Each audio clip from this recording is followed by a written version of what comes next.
Welcome to the NdB Sunday Show.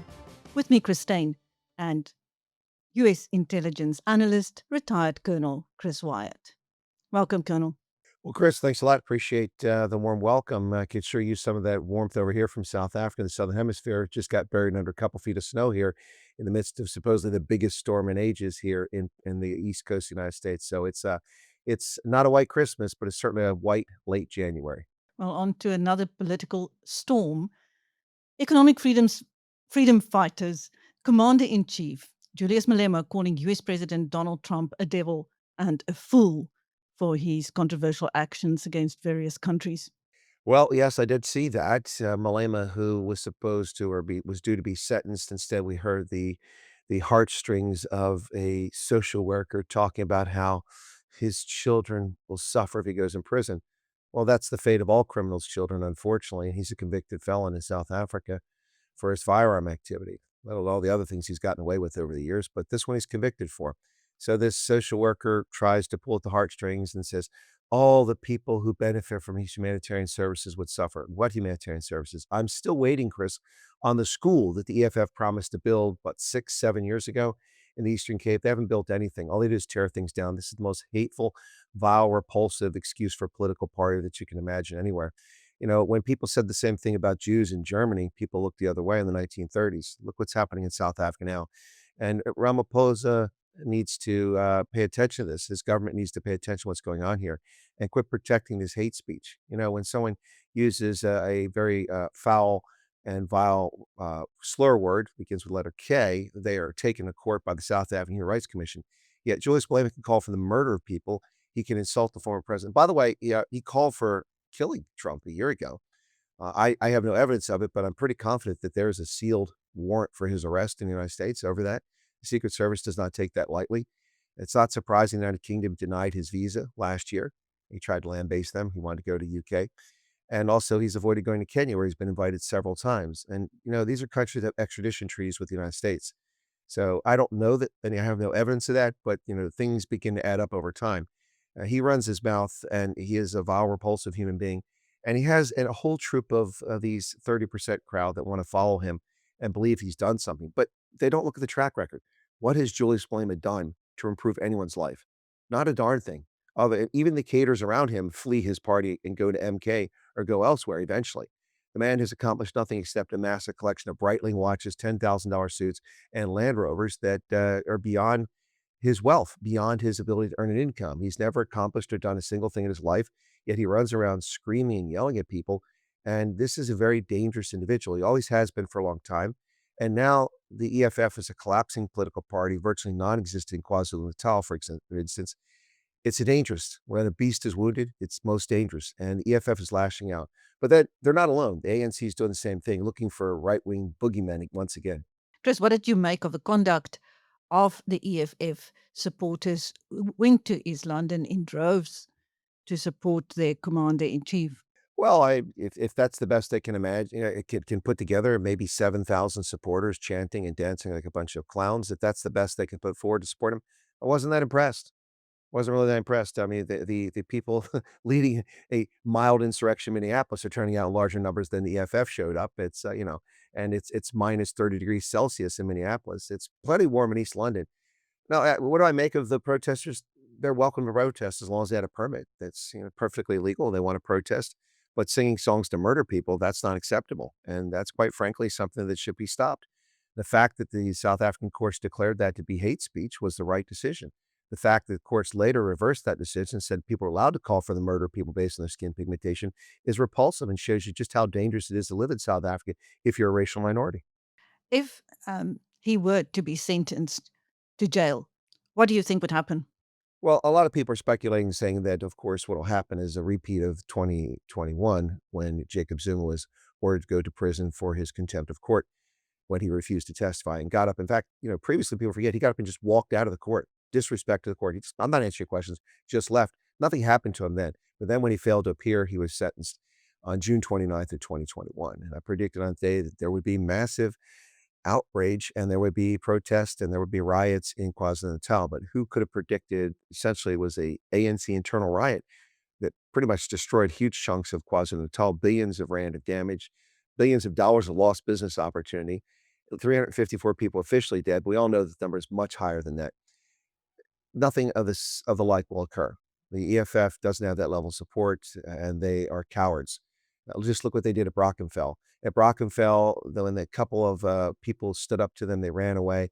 When the police turned one water cannon on them, they fled in every direction. And their response was, without anybody harassing them, to go by and vandalize a car dealership. That's the sort of nature of many of the followers of this organization. It's less a political party and more a domestic terrorist operation in some respects, many of its followers. Yeah, that's why I see your eyes getting big for me saying that. I mean, what else can you say about them? Their actions amount to domestic terrorism, harassing, attacking people, spreading racial hatred, dividing people by race. The whole Brockenfell thing was contrived, absolute utter nonsense. Nobody's running to schools in KwaZulu-Natal and screaming, how come only black kids are here? How come all the teachers are black? Because only Zulu live here. Duh. We don't import people here. How come the teachers at Brockenfell are only white and colored? Duh, because the only people who live there are white and colored. Get a grip on reality. This is a party that is more a fake movement that enriches Julius Malema and his lieutenants than it does anything for any South Africans. I seriously doubt that there'll be anything other than minor scuffles and minor property damage and vandalism. And the thing is that hopefully the South African police have got their act together. I'm not going to hold my breath on this one. They should have learned their lesson from 2021. I doubt that they have. But I don't think that the EFF represents a threat that some people think that it represents. It is a dying party that never had the support that its voting base turned out for. People voted for it, but when you're handed a KFC three-piece streetwise and a T-shirt on election day, some people are desperate and vote for whoever they think they should vote for. So President Trump invited 50 world leaders and every BRICS nation, apart from South Africa, and President Cyril Ramaphosa to his peace board at Davos. Well, I don't blame President Trump. First off, it's not South Africa didn't invite. Essentially, it's the African National Congress he did not invite. And I say the African National Congress rather than the Government of National Unity because the entire foreign policy of South Africa is under the control of the African National Congress. No other party in the GNU has any say. And the ANC acts and rules as if they secured 2/3 of the vote in the popular election, and they barely got 40%.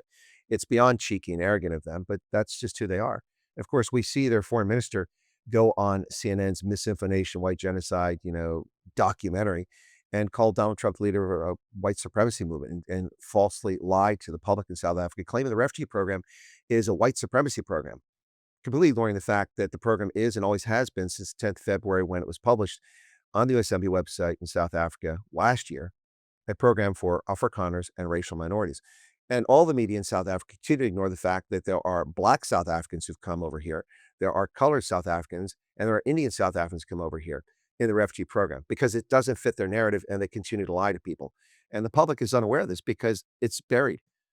So back to the point, and this is leading to the point about Trump and Davos. Why in the world would Donald Trump invite the ANC, who lie about him on CNN, whose president runs around at the G20 summit making jokes about bad things happening in South Africa? The arrogant, haughty behavior, the mocking of the president of the United States. Why in the world would he invite Cyril Ramaphosa? Cyril Ramaphosa won't be invited to a kindergarten crash after he leaves office, probably not even in South Africa. He will not be remembered as a great statesman, despite the effort to pump himself up that way. His behavior will be exposed eventually. And Donald Trump didn't invite him. And it's understandable. I'm lucky he invited Russia and China. I mean, these are countries the United States has real issues with over Ukraine, over China's trademark infringement, its copyright theft, its trade policies, its abuse of its neighbors in South China Sea. We have genuine issues with China. And here it is, we don't invite South Africa's ANC. Now, why is that? Because South Africa's ANC can't help itself. Now they have Iranian warships from a terrorist organization, the Iranian Revolutionary Guard Corps, participating in exercise, and they have control of their military. South Africa's military seems to have gone rogue, and they have no political control over it. It's a very dangerous situation. I don't think that Trump wants to have someone like Cyril Ramaphosa at this table because Ramaphosa will try to make it all about Ramaphosa when it should be about South Africans, and it should be about peace, but it's not. And South Africa's failure to support that vote for a special session by United Nations Human Rights Council to try and deal with the deteriorating human rights conditions in Iran. Well, the Human Rights Council is trying to do the right thing. Its composition is a little bit wonky. That's one reason why the United States left the council a couple of years ago. But Donald Trump, not talking about Trump, but the Human Rights Council. Sorry, I get a little stuck there in the Trump story. But the Human Rights Council of the United Nations wants to condemn what's happening in Iran. Of course, the ANC continues to lie to the world. We're a neutral. South Africa's foreign policy is neutral. We don't favor anyone. Really? You didn't condemn Russia's invasion of Ukraine in 2022. Almost the entire world did. Strange how half the countries that refuse to do it are countries in Africa. And the same thing here. If you look at those who abstain, half of them are African countries. But then half the African countries voted to condemn Iran. This nonsense that South Africa is neutral. I mean, who do they think they're playing for? What audience do they think that is? Nobody's buying that story, not even for a microsecond. Even the DA and the GNU now is calling for a khutbah to discuss the foreign policy, which is damaging South Africa's position in the world. And of course, the white leftist liberals with the pink and purple hair and the black supremacists will run around and scream, "Oh, America, America." This has nothing to do with America. This is the United Nations. We weren't even in the council for a vote. This is the United Nations. What about the rules-based order, ANC? Oh, we hear, the rules-based order. Well, the rules-based order is asking you to condemn what happened, and you can't even bring yourself to do that. That just exposes the African National Congress for what they are. They're a radical leftist Marxist party that is in league with Chinese communists who murder people, who have imprisoned the Uyghurs, the Muslims unjustly, with the Russians who have invaded their neighbors repeatedly. It's not just Ukraine. People forget about Nagorno-Karabakh and Azerbaijan and Armenia and what they did to the Estonian banking system when they tried to destroy the Krun by attacking their electronic systems. The Russians are bullies to their neighbors. They've always been bullies to their neighbors because, well, quite frankly, for centuries, they were bullied by the Mongols and the Tatars and a whole bunch of other people. So, they have this inferiority complex. And they have to strike back. But, these are rogue states that are out of control, and these are the ANC's friends. How does this help South Africa? China has a trade surplus with South Africa and takes raw materials and ships finished goods back to South Africa. How does that help South Africans? The U.S. buys finished goods from South Africa and some raw materials, mostly finished goods, and the benefication is to South Africa. But the ANC wants to have friends in low places. And you know what? If you lie down with dogs, you pick up fleas. Chris, what do you think of all the speculation around Patrice Motsepe for president?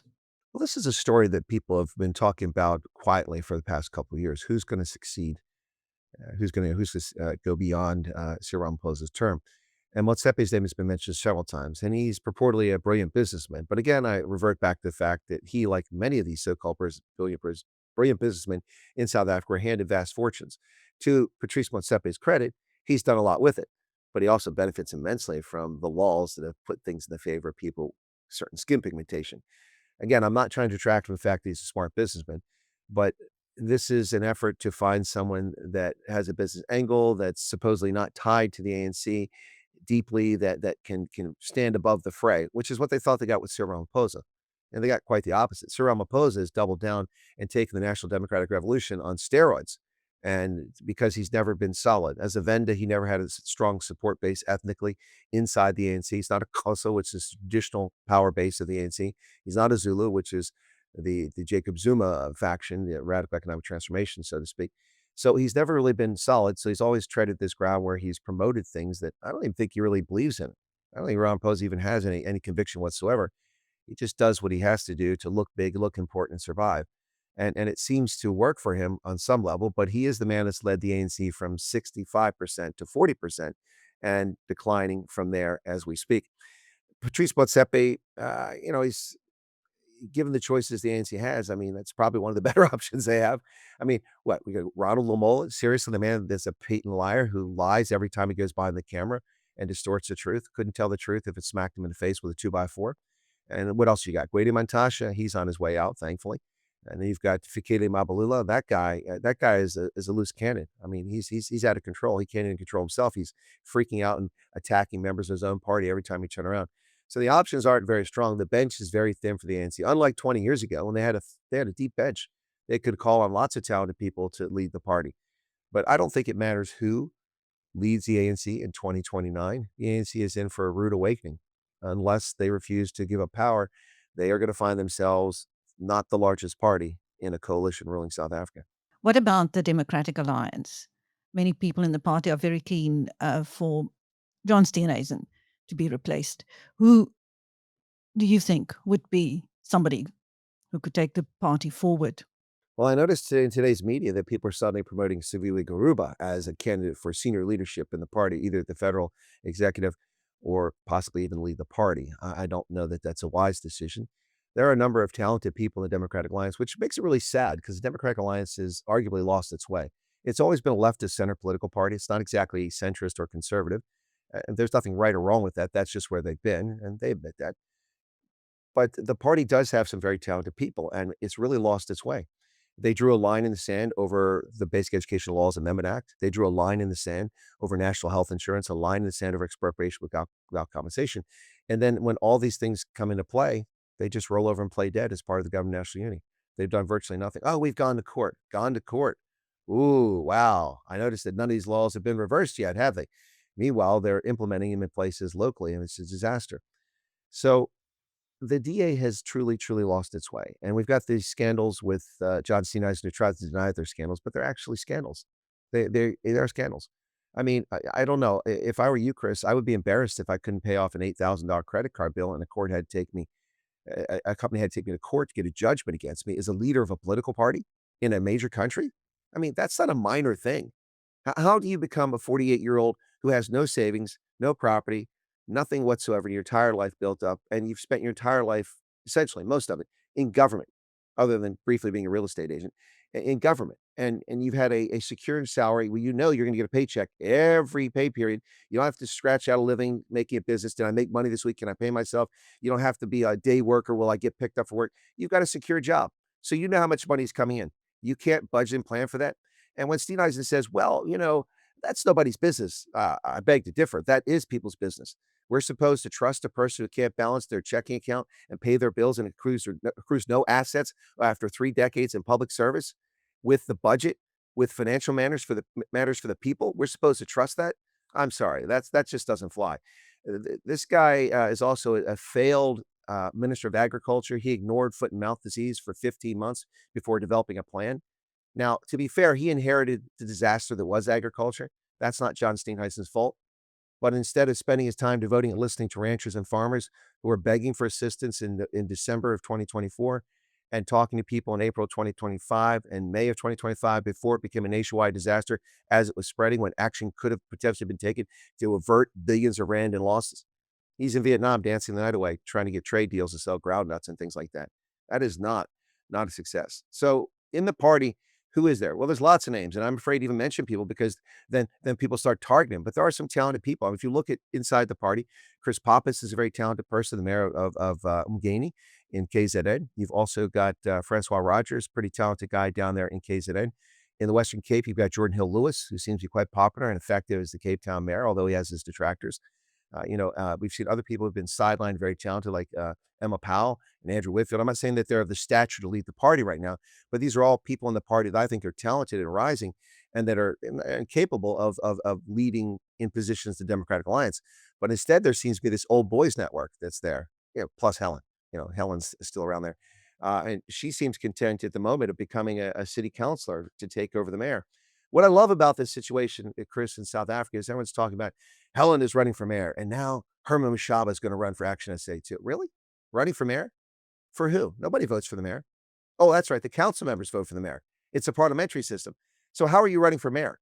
You're not. You're running for the city council, and you're trying to get votes for your party so that it gets enough votes so they can elect you.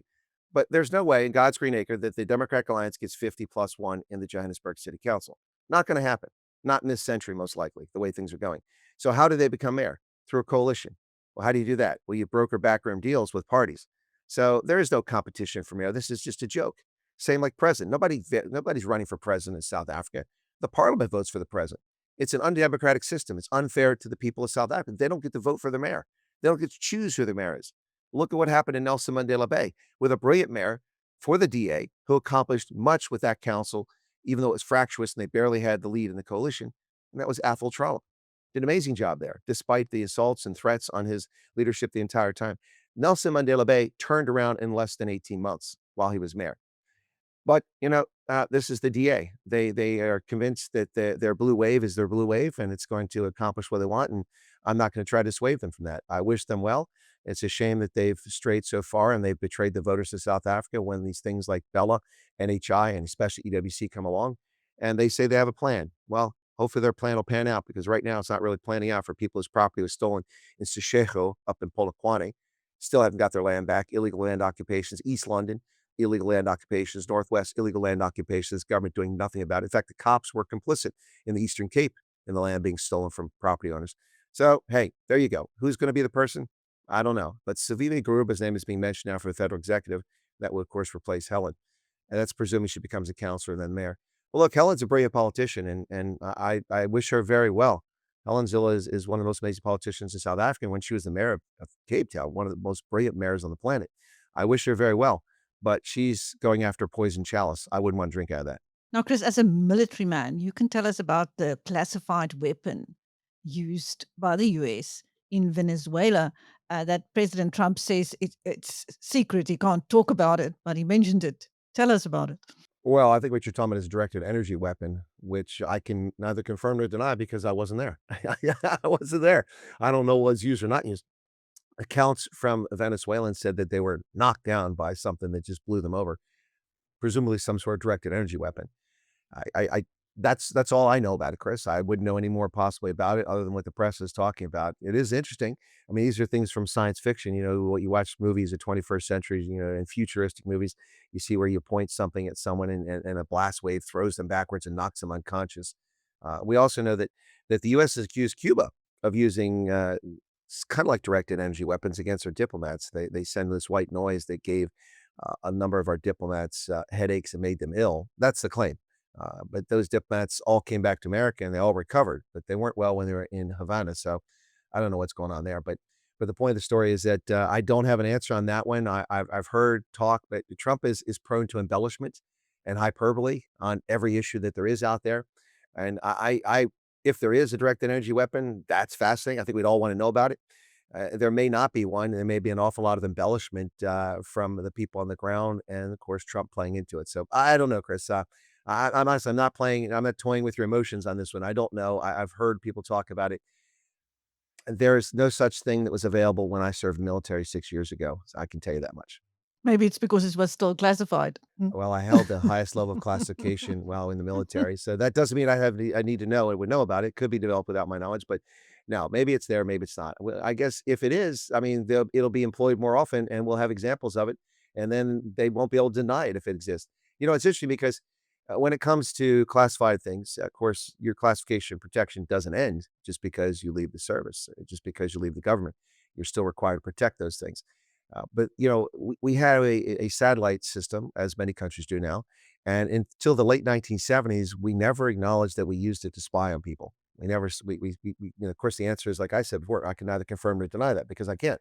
If I confirm it or if I deny it, then I'm denying it exists, and maybe it does exist. You know, so that's the right phrase. But President Carter, in a press briefing, let out that we were using satellites to spy on the Soviets, and until then, there never been a confirmation. So by him doing that, later we were allowed to say that, yes, there are satellites that spy on people. But had he not done that, to this day, we'd probably still be sitting around going, satellites spying on people? I can neither confirm or deny that. Meanwhile, Google Earth is showing you pictures of people's backyards and their garages. You know, it would be so silly today. But Carter released that, and by doing that, he declassified it.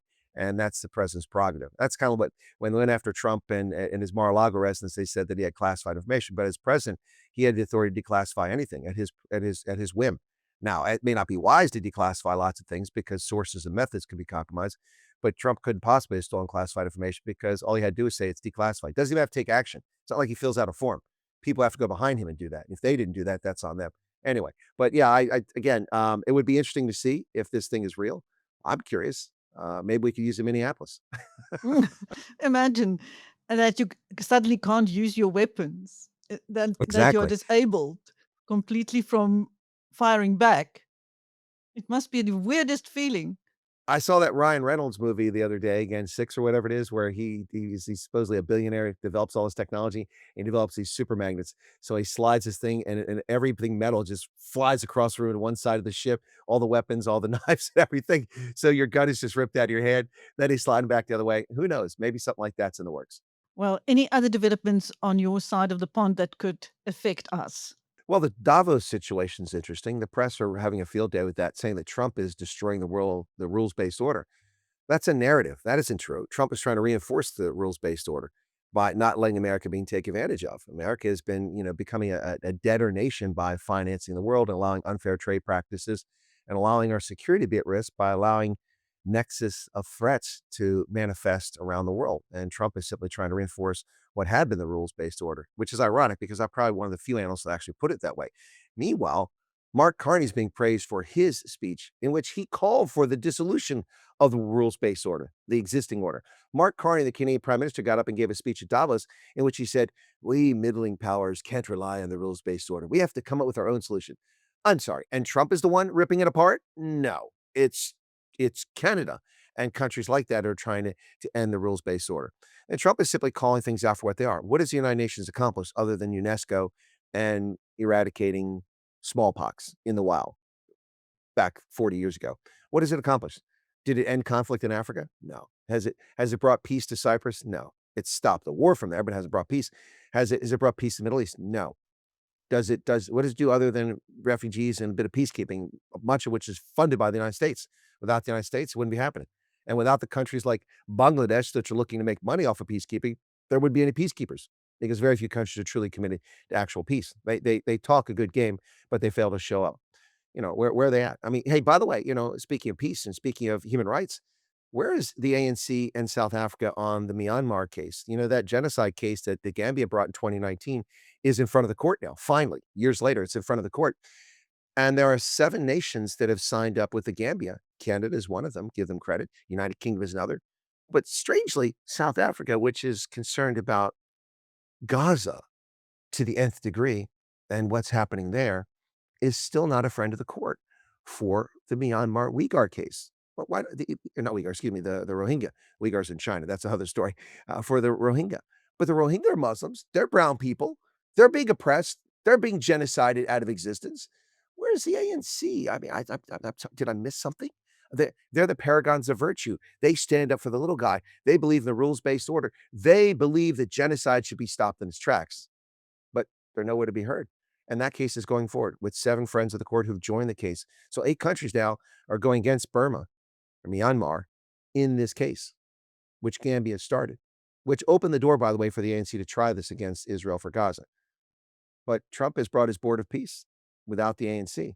Isn't that interesting, Chris? Let's go back to that point. The board of peace was founded or formed by Trump to deal with Gaza, but he's looking for it to be something bigger, be something effective. I don't know if he's going to be successful. I mean, some of the countries that have invited to it, I scratch my head, but Trump has created this board of peace, and its raison d'etre, its purpose for existing initially, is to sort out Gaza in a peaceful solution. But the champion for the Gazans, for the Palestinians, is not even there. Isn't that fascinating? And in fact, they have nothing to say about it. They're very mum on the subject. They're not even complaining they're not part of it, which is strange to me. If they were true champions for the Palestinians and it wasn't just a marriage to convenience for fellow travelers, you would think that they'd be squawking, "Hey, why weren't we invited? How come we're not part of this? We're the ones that actually led the ICJ case against these miscreants." I'm sorry. I'm not buying it. Oh, Chris, I almost forgot. Let us talk about SANDF and the various crises there. Well, Chris, the SANDF, the South African National Defence Force, is something strange going on. We saw last year that the chief of the force went to Iran and basically pledged loyalty with the Iranian forces in the midst of this diplomatic tension between the United States and South Africa. It was a very puzzling situation. Of course, after the fact, the Minister of Defense tried to cover up saying that, oh, he's allowed to go. But it appears that he went of his own accord and certainly spoke out of turn. He spoke in a fashion that basically dictated South Africa's foreign policy. This is a military that's supposed to be subservient to civil order. Our military is subservient to civil order. The South African military is also supposed to be. It's not supposed to be like Mali or Niger where the military runs the country. That's not what's supposed to be happening. But that's exactly what happened here when your chief of defense went there and basically stated what foreign policy was. And he clearly is off the reservation. Behind the scenes, there's a lot of teeth gnashing, a lot of anger about this within the ANC about how this could happen. But this is what happens when you put a weak leader in charge of ministry. Angie Motshekga destroyed basic education in South Africa. Now she's destroying what's left of the South African National Defence Force through her ineptitude and her lack of leadership and total lack of coherence. And what's really sad about it is they actually have someone in the Department of Defense who actually has the gravitas, the experience, and the ability to lead this, and that is the deputy minister. That, of course, is Bantu Holomisa, but he doesn't seem to have any role here. So what are the crises? Well, the latest is the Iranian ships that came to participate in Will for Peace, Operation Mosi 3, renamed Will for Peace. The government, apparently under Cyril Ramaphosa, sent the order to tell the Iranians they should go home. And according to multiple media reports, we've seen Peter Fabricius of the Daily Maverick cover this extensively, and others. It appears that the SANDF defied the president's order. They did the press release, and of course, it got pulled down within 2 hours, but we all caught it. We have the digits, we have the evidence, we have the receipts of them posting it. They proudly promoted that they weren't just there as observers, they were participants. They weren't even supposed to be there anymore.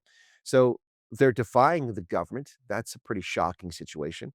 But it gets even worse. Now we have this 372 million rand being spent for the Defense Forces Day in Limpopo by the defense. 372 million rand, Chris?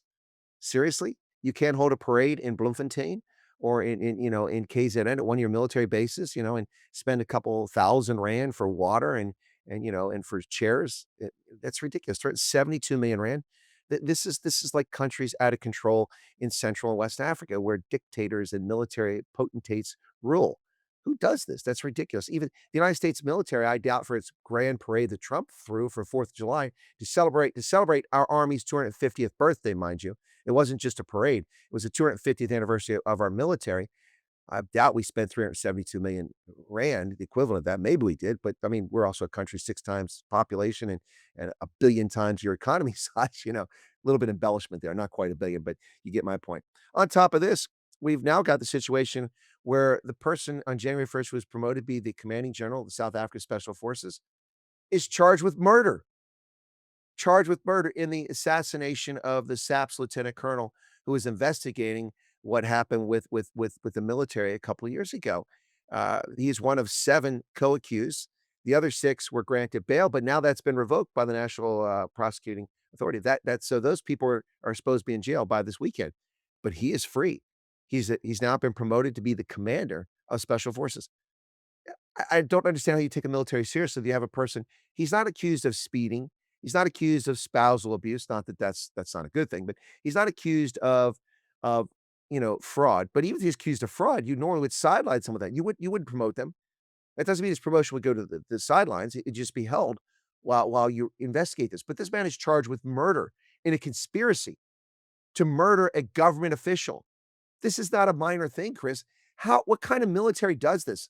What kind of civilian control? Where is Angie Motshekga and oversight of the military? How in the world do you approve this man for a promotion? Now, he may be innocent. I'm not accusing him of being guilty. Not at all. No allegation. But the fact that he's not even a murder accused, he's a murder charged. He has to defend himself against these charges. Now, and in South Africa, we know in the courts you almost have to prove your innocence, which is backwards. In America, they have to prove your guilt, but in South Africa, you almost have to prove your innocence. So he's on the back foot, charged with murder, and he's been promoted to be the commander of special forces. What does that say about the military? What is this, a rogue operation run by a bunch of clowns? I mean, and they just do what they want? During the 2021 crisis in KwaZulu-Natal, when the SANDF was needed, when Ramaphosa finally woke up 4 days after the crisis was underway and people were already slaughtered and shops were already torched and chaos was reigning in KwaZulu-Natal and in parts of Soweto, when Ramaphosa finally drove down in his $10,000 suits and his $100,000 BMW motorcade, jumps out someone's life work in a shopping plaza, and he takes a spade and shovels what's left of their business and smiles for the cameras like a crocodile dumping it into a wheelie bin, totally disconnected from what's happening. They sent the military. The military was so unprepared, they didn't have rations. We all saw them jumping the queue at ShopRites, the ones that weren't burnt down, at Pick and Pays, going to the front of the queue while 1,000 people queued up to buy food because there was no food because all the other shops were torched. They didn't even have food. The police didn't have bullets. This military, it couldn't defend. Look, oh, look, I don't want to insult because there are real soldiers in the military and there are a few real leaders, but the people running that organization really, really are out of control. They defy the civilian leadership. At least that's the story we're being told in the media, and it seems to be the case. They promote charged murder accused. They spend hundreds of millions of rand on a birthday celebration. There's nothing to celebrate. These people sent soldiers to the Congo with no body armor, no Kevlar helmets, no boots, no tents, no medevac. And they didn't even train these troops properly. Do you see the way they were firing back at the rebels? I mean, it's like Liberia in 2007 all over again, shooting like this. Seriously? That's not how you train soldiers. That's not how they return fire. There's discipline. Total chaos. I feel for the soldiers in the SANDF. It's out of control, and this is frightening. So what's next? I'm not saying there's gonna be a coup, but I mean, if this is what a military does to civilian leadership, what happens when push comes to shove? What happens when the ANC loses control? Will they have control of the military in 2029? Will the military stand up like they do in Niger and Mali? I'm not predicting a coup. I'm not saying that. I would imagine that that isn't possible in South Africa. I would hope so. But I mean, South Africa's long history of military and powerful military controlling things. I mean, the late stages of the National Party rule under apartheid, the country was pretty much run by the presidency, the police, the intelligence, and the military. It was a security state. And it's certainly South Africa is certainly not a security state now. It's a lack of security state. But the bottom line here is what's going on with the SANDF? And where is the civilian leadership? How is Angie Motshekga the minister? She should have been fired last year when that general went to Iran. He should have been removed. She should have been removed. Send a clear signal that the government controls the military, not the military controlling the government or doing what it wants to do. Right now, it looks like the SANDF is doing whatever it wants. And this is very disturbing, Chris. Very disturbing. Thank you. That was US intelligence analyst, retired Colonel Chris Wyatt on the NdB Sunday Show with me, Chris Steyn. Thank you, Chris. You're very welcome. Thanks a lot, Chris. Take care.